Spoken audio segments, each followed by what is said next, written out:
آج ہمارے پیش نظر یہ سوال ہے کہ کیا دو نمازوں کو جمع کیا جا سکتا ہے، یعنی ظہر اور عصر کو اور مغرب اور عشاء کو، اور اس حوالے سے اسلام کیا ہدایت دیتا ہے؟ اور خاص طور پہ یہ جو آج کل دن چل رہی ہیں، دسمبر کا مہینہ ہے اور نمازوں کے دوران یہ بہت کم ہو چکے ہیں، خاص طور پہ عصر اور مغرب کا، تو کیا اور دفاتر اور بعض لوگوں کی جاب کی نوعیت ایسی ہے کہ وہ اگر ہر ایک کو اپنے وقت پر ادا کرے تو امکان ہے قضا ہو جائے، تو کیا پھر وہ دو کو جمع کر سکتے ہیں، یعنی ظہر اور عصر کو اور مغرب اور عشاء کو؟ اس حوالے سے پہلے میں مکاتب جو فکر ہیں اہل سنت کے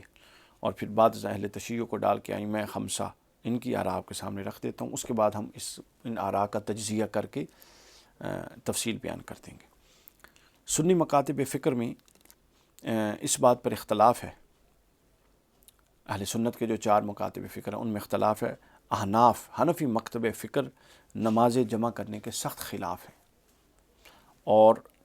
وہ جمع کے پھر 2 قسمیں ہیں۔ ایک ہے جمع سوری، یعنی آپ حقیقتاً جمع نہیں کرتے بلکہ آپ ظہر کو اتنا تاخیر سے پڑھیں کہ وہ آخری وقت میں پڑھی جائے اور پھر وقفہ کر کے عصر کو اپنے ابتدائی وقت میں پڑھ لیں، یوں اکٹھی پڑھ لیں، تو یہ حقیقی جمع نہیں۔ اس پر بہت سارے محدثین، بہت سارے فقہا نے، علامہ ابن عابدین شامی نے، اور حتیٰ کہ فتاوی رضوی میں اعلیٰ حضرت علیہ الرحمہ نے 200-250 صفحات بحث کی ہے، اور اس جمع کے احناف قائل ہیں۔ جو جمع حقیقی ہے، یعنی ظہر اور عصر کو ظہر کے اخیر وقت میں یا عصر کے ابتدائی وقت میں اکٹھا پڑھ لینا، اور یعنی ابھی بے شک جو معروف طریق پر عصر کا وقت ہے وہ داخل نہیں ہوا، یا معروف طریق پر عصر کا وقت داخل ہو گیا، اس میں پھر ظہر اور عصر کو اکٹھا پڑھ لینا، اور اسی طرح مغرب اور عشاء کو اکٹھا پڑھ لینا۔ اس حوالے سے احناف اس جمع حقیقی جس کو کہتے ہیں اس کی اجازت نہیں دیتے۔ اس کے بعد دوسری طرف امام شافعی علیہ رحمت کا موقف ہے، پھر امام احمد بن حنبل کا موقف ہے، پھر شیعہ حضرات کا موقف ہے، اور پھر سلفی حضرات کا موقف ہے، اہل حدیث حضرات کا۔ یہ نمازیں اپنے مقررہ اوقات کے علاوہ، یعنی جو 5 مقررہ اوقات ہیں، یہ بھی ذہن میں رکھیے، کسی کے ہاں ایسا نہیں ہے کہ مقررہ اوقات میں اختلاف ہو، مقررہ اوقات 5 ہی ہیں، لیکن یہ 4 مکاتب فکر جن میں شیعہ ہیں، شوافی ہیں، حنبلی ہیں اور سلفی ہیں، ان کے نزدیک جمع حقیقی نمازوں کی جمع کرنا جائز ہے، یہ اس کو جائز سمجھتے ہیں، جیسا کہ ظہر عصر کو جمع کرنا یا مغرب عشاء کو جمع کرنا۔ البتہ وہ اس بات میں اختلاف ہے کہ آیا نماز جمع سفر کی وجہ سے یا حالت خوف میں ہونے کی وجہ سے، یا بغیر کسی جواز، اسی طرح کے بغیر کسی علت کے محض بھی جمع کی جا سکتی ہیں، اس میں ان میں بھی اختلاف ہے، جس کی میں آگے تفصیل عرض کر دیتا ہوں۔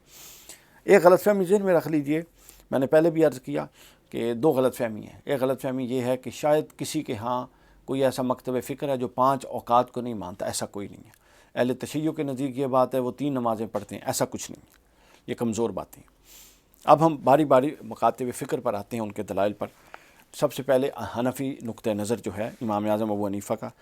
احناف استدلال کرتے ہیں سورہ النساء کی آیت نمبر 103 سے، جس میں قرآن مجید میں صراحت کے ساتھ ہے، اعوذ باللہ من الشیطان الرجیم، ان الصلاۃ کانت علی المؤمنین کتابا موقوتا، کہ بے شک نمازیں مقررہ وقت کے حساب سے فرض کی گئی ہیں۔ یہ احناف کی پہلی دلیل ہے، اور یہ مضبوط ترین دلیل ہے۔ اس کے بعد 7 احناف احادیث بھی شامل کرتے ہیں۔ صحیح مسلم حدیث نمبر 3116 حضرت عبداللہ ابن عمر رضی اللہ تعالیٰ عنہ سے، کہ میں نے رسول اللہ صلی اللہ علیہ وسلم کو کوئی نماز وقت کے بغیر ادا کرتے نہیں دیکھا سوائے 2 نمازوں کے، یعنی مزدلفہ میں مغرب اور عشاء کی نمازیں جمع کی، اور اسی دن آپ نے فجر کی نماز اس کے معمول کے وقت سے پہلے ادا کی۔ صحیح مسلم میں، یعنی انہوں نے وہ جو حج کے دوران نمازوں کو جمع کرنا ہے اس کی صرف استثناء کیا، باقی کام میں نے جمع کرتے نہیں دیکھا۔ اس کے علاوہ ایک اور روایت بھی ہے جس کو اپنا احناف بیان کرتے ہیں، اس کا مفہوم بھی یہی ہے۔ تو احناف یہ حدیث مسلم کی اور یہ اپنا جو قرآن مجید کی آیت ہے، ان 2 کی روشنی میں حنفی نقطہ نظر ہمارے سامنے ہے کہ وہ اس کے جمع حقیقی کے قائل نہیں ہیں۔ اس کے بعد آ جاتے ہیں شوافی، امام شافعی اور سلفی حضرات، ان کی دلائل، اور شیعہ حضرات، ان کے دلائل بھی ان کے دلائل یہ ہیں کہ جب سفر میں ہوں، بارش میں ہوں، حالت خوف میں ہوں، اس میں جمع کرنے پر اختلاف ہی نہیں ہے ان مکاتب فکر، جبکہ احناف میں ان صورتوں میں بھی جمع نہیں ہو سکتی جمع حقیقی، یہ ذہن میں رکھیں۔ شیعہ میں، شوافع میں اور سلفی اہل حدیث حضرات میں بارش، سفر اور حالت خوف میں جمع کرنے میں ظہر، عصر اور مغرب عشاء کوئی اختلاف نہیں۔ ہاں البتہ ان میں جو دو رائے پائی جاتی ہیں وہ یہ ہے کہ کیا ادر دین کوئی ایسی حالت جس میں خوف کا کوئی قرینہ نہیں ہے، جس میں کوئی اور قرینہ نہیں ہے، اس میں وہ جمع کر سکتے یا نہیں کر سکتے، یعنی بندہ مقیم ہے، اس کو کوئی عذر لاحق نہیں ہے، اس صورت میں جمع ہو سکتا ہے تو نہیں۔ تو اس حوالے سے سن لیجئے جو ان کی دلیل ہے وہ ترمذی کی حدیث نمبر 187 ہے۔ رسول اللہ صلی اللہ علیہ وسلم نے فرمایا، رسول اللہ صلی اللہ علیہ وسلم نے بغیر خوف اور بارش کے مدینے میں ظہر اور عصر کو ایک ساتھ اور مغرب اور عشاء کو جمع کر کے ایک ساتھ ادا کیا۔ پھر ایک اور حدیث پاک حضرت عبداللہ ابن عباس رضی اللہ تعالیٰ عنہ کی، یہ بہت کوٹ کی جاتی ہے، یہ بھی 2-3 انداز میں یہ حدیث ہے، اس کا متون ہے، یہ بخاری مسلم کی متفق علیہ بھی ہے، اور بخاری میں کتاب التہجد میں ہے، مسلم میں حدیث نمبر 1629 ہے۔ حضرت عبداللہ ابن عباس سے روایت ہے کہ انہوں نے کہا رسول اللہ صلی اللہ علیہ وسلم نے ظہر اور عصر کو مدینے میں کسی خوف اور سفر کے بغیر جمع کر کے پڑھا۔ ابو زبیر کہتے ہیں، جن سے حضرت عبداللہ ابن عباس روایت کا ان کو بتا رہے ہیں، ابو زبیر کہتے ہیں کہ میں نے ان کے شاگرد عبداللہ ابن عباس کے شاگرد سعید سے پوچھا کہ آپ صلی اللہ علیہ وسلم نے ایسا کیوں کیا تھا، نمازوں کو جمع کیوں کیا تھا؟ تو انہوں نے جواب دیا کہ میں نے بھی عبداللہ ابن عباس سے یہی سوال کیا تھا، یعنی سعید نے بھی کہا میں نے بھی یہ سوال کیا تھا کہ رسول نے صلی اللہ علیہ وسلم، حضور نے یہ نمازیں جمع کیوں کی؟ تو انہوں نے کہا کہ حضور علیہ الصلوۃ والسلام نے فرمایا، یہ بڑا اہم نقطہ ہے، صحیح مسلم حدیث نمبر 1629، حضور نے فرمایا کہ میں نے چاہا کہ اپنی امت کے کسی فرد کو تنگی اور دشواری میں نہ ڈالوں، یعنی یہ رسول کے تشریعی اختیار کے تحت ہے کہ رسول صلی اللہ علیہ وسلم نے جو نماز کا حکم تھا اور جو وقت پر بیان کرنا تھا، جس طرح ایک استثناء اس سے پہلے انہی آیات میں نساء کی 101، 102، 103 میں قصر کا اور پھر خوف کی وجہ سے دیگر رعایتوں کا قرینہ چل رہا تھا، حضور علیہ الصلوۃ والسلام نے اس قرینے میں اس مسلم کی حدیث کا اور اس فرمان مبارک سے اس اضافہ کر دیا اور اس کو اور توسیع کر دی اس میں، اور اس کا مفہوم کھول دیا۔ اور بخاری میں جو ہے کتاب التہجد میں،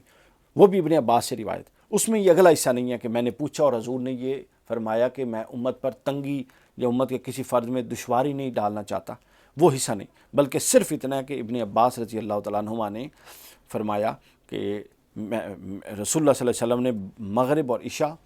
اور ظہر اور عصر بغیر کسی خوف کے ادا کی۔ یہ ہے۔ اب ان دلائل اور ان چیزوں کی روشنی میں اب ہم ایک حتمی آخری نتیجے پر پہنچتے ہیں۔ وہ نتیجہ یہ ہے کہ تمام نظریات میں آپ نے سن لیے، اور سب سے پہلے تو یہ وہی بات جو میں اکثر کرتا ہوں کہ ہر نظریہ حسن نیت پر مبنی ہے اور مضبوط دلائل پر قائم ہے، لیکن جب آپ غور کرتے ہیں تو ان 5 نظریات میں جو ائمہ اربعہ کے ہیں اور پھر اہل تشیع کے، مضبوط ترین نظریہ احناف کا لگتا ہے، چونکہ براہ راست قرآن کا بیک اپ فقہ حنفی کے نقطہ نظر کو حاصل ہے۔ اچھا، اب اس میں اگلا پہلو بھی ہے، یہ ایک میں اضافی بات عرض کرنے لگا ہوں۔ اب احناف کے نقطہ نظر کو تقویت دیتے ہوئے اس کے اندر ایک گنجائش کا پہلو نکلتا ہے جس کو عام طور پہ زیر بحث نہیں لایا گیا۔ دیکھیے، صحیح مسلم کی روایت کے آخری لفظ بڑے اہم ہیں کہ حضور نے فرمایا کہ میں اپنی امت کے کسی فرد کو تنگی اور دشواری میں نہیں دیکھنا چاہتا، اس لیے میں نے ان نمازوں کو جمع کر دیا۔ حدیث کا متن بھی دیکھ لیجیے، حضور نے فقال ارادوا ان لا یحرج احد من امتہ، میں اپنی امت میں سے کسی پر کوئی حرج نہیں ڈالنا چاہتا۔ اور دفع حرج یہ فقہ، اصول فقہ میں سے ایک چیز ہے کہ شریعت کے نازل ہونے کا مقصد یہ ہے کہ امت پر سے جو تنگی ہے اس کو دور کیا جائے۔ اسلام کے آنے کے مقاصد میں ہے کہ تنگی کو دور کیا جائے، یہ ایک فقہی قاعدہ ہے۔ اچھا، باعث حرج چیزیں، تنگی اور دشواری بننے والی چیزیں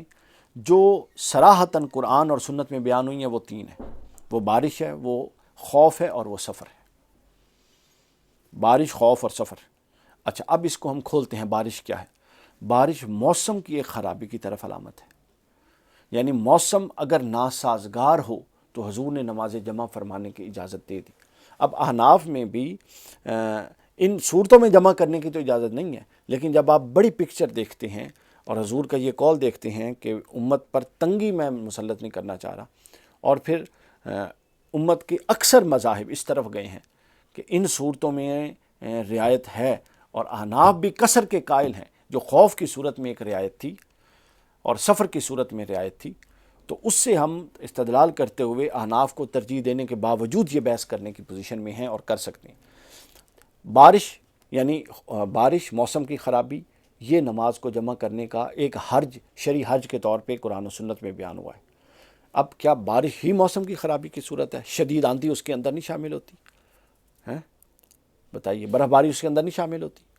کوئی ایسا مطلب ریلا چل پڑا ہے، سیلاب آ گیا، کیا یہ اس کے اندر نہیں شامل ہوتی؟ شامل ہوتی ہے اور کرنی چاہیے۔ تو لہٰذا جو رعایت نمازوں کو جمع کرنے کی بارش کی صورت میں ہے، وہ اس کے علاوہ بھی موسم کی خرابی کی تمام صورتوں پر منطبق ہونی چاہیے۔ یہ عقل کا تقاضا ہے۔ اس کے بعد اگلا حصہ خوف پر آئیے۔ خوف پر احناف سفر اور خوف دونوں صورتوں میں قصر کے جواز کے قائل ہیں، بلکہ وہ تو واجب کہتے ہیں، باقی جواز کے قائل ہیں۔ اچھا،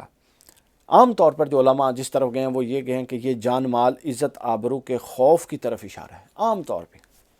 سوال یہ ہے کہ کیا نماز کا ترک اور نماز کا قضا ہو جانا یہ کوئی خوف نہیں ہے بندہ مومن کے لیے؟ اگر یہ خوف ہے تو پھر، اور یہ کوئی کمزور خوف بھی نہیں ہے، اللہ کی اطاعت ترک ہو رہی ہے۔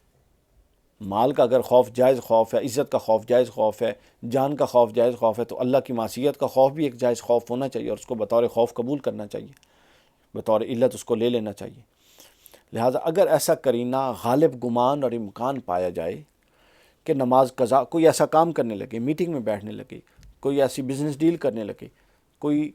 کہیں ایسے کام پہ جانے لگے کہ جہاں غالب امکان ہے، یعنی خود ڈنڈی مار کے نہیں، جہاں آپ کو دیانتداری سے یہ غالب گمان ہے کہ نماز قضا ہو جائے گی، وہاں اس خوف کے اس تحت، اس خوف کے ہیڈ کے تحت جمع بین الصلاتین کا جواز پیدا ہو جاتا ہے، جو دفع خوف کے ضمن میں آئے گا، جس طرح پچھلا دفع حرج کے ضمن میں تھا۔ سردیوں کے موسم میں نمازوں کے دستیاب وقت میں جو کمی ہے، اس میں بھی ایک خوف لاحق ہوتا ہے۔ آپ ایک جگہ جائیں، 1.25 گھنٹے میں دوسری نماز 1 گھنٹے میں آ جاتی ہے۔ تو لہٰذا یہ بھی خوف کی ایک صورت ہے نماز کے قضا ہونے کی، کہ جس میں آپ اگر وقت کے دورانیہ اس طرح کا ہے کہ آپ کو غالب اور اغلب گمان ہے کہ آپ بر وقت نہیں پڑھ سکیں گے، تو پھر آپ اس کو جمع کر سکتے ہیں۔ تو ان دنوں میں جب دورانیہ کم ہو گیا ہے تو غالب گمان اور خوف کی بنیاد پر، ترک صلاۃ کے خوف کی بنیاد پہ آپ جمع کر سکتے ہیں۔ تیسری چیز ہے سفر۔ سفر میں بھی بالکل یہی صورتحال ہے کہ سفر میں تو احناف بھی رعایت دیتے ہیں۔ اب کچھ لوگ اس طرف گئے ہیں کہ وہ رعایت چونکہ اللہ نے اس خوف اور اس سفر کی حالت میں رکعت کی رعایت دے دی، تو رکعت کی رعایت ہو سکتی ہے، تو اوقات کی رعایت تو بدرجہ اولیٰ عقل کے اندر آتی ہے۔ حالانکہ وہ تو رکعت ایک منصوص چیز ہے جو حدیث میں براہ فرض رکعت توضیح کے ساتھ بیان ہوئی ہے، تو گویا اگر رکعت میں ہو سکتی ہے تو پھر اس کے اوقات میں بدرجہ اولیٰ اس میں گنجائش ہو سکتی ہے۔ تو لہٰذا اب خلاصہ یہ ہوا، احناف اصلاً جمع کرنے کے قائل نہیں، شوافع، مالکیہ، حنبلیہ اور شیعہ سلفی یہ اصلاً جمع کرنے کے قائل ہیں۔ پھر ان میں آگے دو رائے آ جاتی ہیں کہ خوف ہو، خطر ہو، بارش ہو، موسم کی خرابی ہو، سفر ہو، اس میں یہ جمع کرنے میں اختلاف ہی نہیں رکھتے، ان کے نزدیک جمع کرنا جائز ہے۔ ٹھیک ہے، اب اس کے بعد آ جاتی ہے کہ جب ہم نے ساری چیزوں کو دیکھ کر ترجیح دی حنفی نقطہ نظر کو، چونکہ وہ قرآن سے سپورٹ ہے، اس کو بیک اپ ہے، اس کے بیک اپ کے باوجود جو مسلم کی حدیث ہے، قرآن کی احناف کے اس نقطہ نظر کے ساتھ مسلم کی جب اس حدیث کو ہم جمع کرتے ہیں، 1629 نمبر حدیث، جس میں حضور نے فرمایا کہ امت پر دشواری نہیں چاہتا، فراغی چاہتا ہوں، تنگی نہیں چاہتا، اور 3 اصول جو قرآن نے بھی بیان کیے اور حدیث میں بھی بیان ہوئے کہ بارش، خوف اور سفر میں نماز کو جمع کرنا جائز ہے، ان تینوں صورتوں کو مد نظر رکھتے ہوئے جس طرح کہ میں نے اس کی توضیح کر دی، ان دنوں میں اگر یہ غالب گمان ہو تو نماز کو جمع کرنا جائز ہے، لیکن عادتاً جمع کرنا ہرگز جائز نہیں ہے۔ عادت بنا لینا اور اپنی غفلت اور سستی کی بنیاد پہ جمع کرنا اور بغیر کوشش کیے خود سے اس کا جواز گڑھ لینا، یہ جائز نہیں ہے۔ ہاں، جب دیانتدارانہ طریقے سے آپ غور کریں اور آپ کو غالب گمان ہو کہ آپ کی قضا ہو سکتی ہے تو اس صورت میں جائز ہے۔ اچھا، اور اگر ہو گئی ہے، مثلا آپ اٹھے ہی، آپ کا ارادہ ہی نہیں تھا جمع کرنے کا، آپ ایسے کام میں پھنسے کہ جب نکلے تو اگلی نماز کا وقت داخل ہو چکا ہے، یہاں پھر آپ بالکل مجبور ہیں کہ اس کو جمع کر کے پڑھیں۔ اللہ تعالی ہمیں ہدایت کی توفیق عطا فرمائے۔